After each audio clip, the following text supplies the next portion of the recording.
Viewers, आपको knowledge house में खुशामदीद कहते हैं। मज़ीद वीडियोस देखने के लिए नॉलेज हाउस को सब्सक्राइब करें और बेल आइकॉन पर क्लिक करें ताकि आपको वीडियोस मौसूल होती रहें।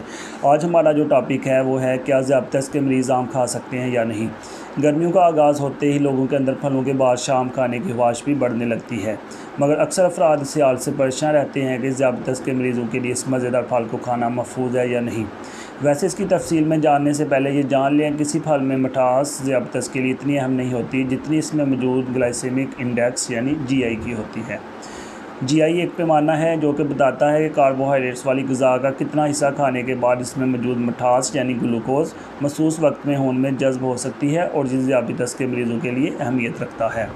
तो क्या ज़ियादतीस के मरीज़ों के लिए फ़ायदेमंद है या नहीं, तो इसका जवाब तिब्बी माहिरीन इन अल्फाज में देते हैं। ज़ियादतीस के मरीज़ों को अपना ब्लड ग्लूकोज लेवल कंट्रोल में रखने की ज़रूरत होती है और यही वजह है कि उनकी ग़िज़ा ऐसी होनी चाहिए जो इस लेवल को कंट्रोल में रख सके। तो ऐसे मरीज़ों के लिए 15 ग्राम कार्बोहाइड्रेट किसी फल के ज़रिए जिस्म का हिस्सा बनना नुकसानदेह नहीं। आसान लफ्ज़ों में ज़ियादतीस के शिकार अफराद आम खा सकते हैं, मगर महदूद मकदार में या इत्दाल में रहकर। मगर सवाल यही है कि ज़ियादतीस के मरीज़ कितनी मकदार में आम को खा सकते हैं। माहिरीन के मुताबिक आम का एक स्लाइस या कटे हुए आम का एक छोटा कप खाया जा सकता है, मगर मैंगो शेक, जूस वगैरह से ग्रेज़ करना चाहिए। ये मज़ेदार फल सेहत के लिए मुतअद्दिद फ़ायद का हामिल है क्योंकि यह ग़िज़ाई नाली के फ़ाल को दुरुस्त रखता है, जबकि फ़ाइबर से भरपूर होने के बायस भी निज़ाम हाज़मा के लिए फ़ायदेमंद है। इससे विटामिन C जिस्म को मिलता है जो कि जिस्मानी दिफ़ाई निज़ाम को मजबूत बनाता है। आम में मौजूद बीटा कैरोटीन आँखों की सेहत को बेहतर बनाता है और इससे हटकर भी आम खाना कई फ़ायदे पहुँचाता है। माहिरीन आम खाने के लिए चंद दीगर मशवरे भी देते हैं। आम खाएं, इसका जूस नहीं। आम का जूस या शेक फ़ाइबर से महरूम हो जाता है। फ़ाइबर ज़ियादतीस के मरीज़ों के लिए इंतहाई ज़रूरी जूस है क्योंकि वो दौरान खून में शक्कर के इखराज को सुस्त करता है और ब्लड शुगर को बढ़ने से रोकता है।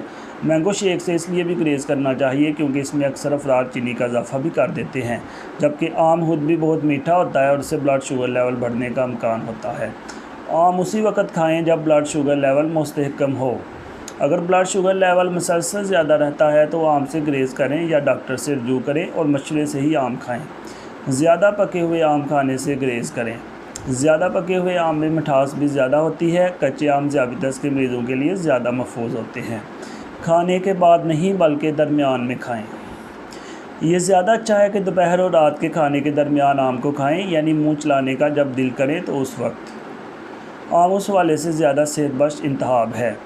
आम के साथ चावल से ग्रेज़ करें। चावलों में कार्बोहाइड्रेट्स की शरह ज़्यादा होती है, तो आम खाते हुए चावलों से ग्रेज़ करें और रात की बजाय दिन में ही इस फल को खाएं। व्यूअर्स, अगर आपको ये वीडियो पसंद आई है तो नॉलेज हाउस को सब्सक्राइब करें और बेल आइकॉन पर क्लिक करें ताकि आपको वीडियोज़ मौसूल होती रहें।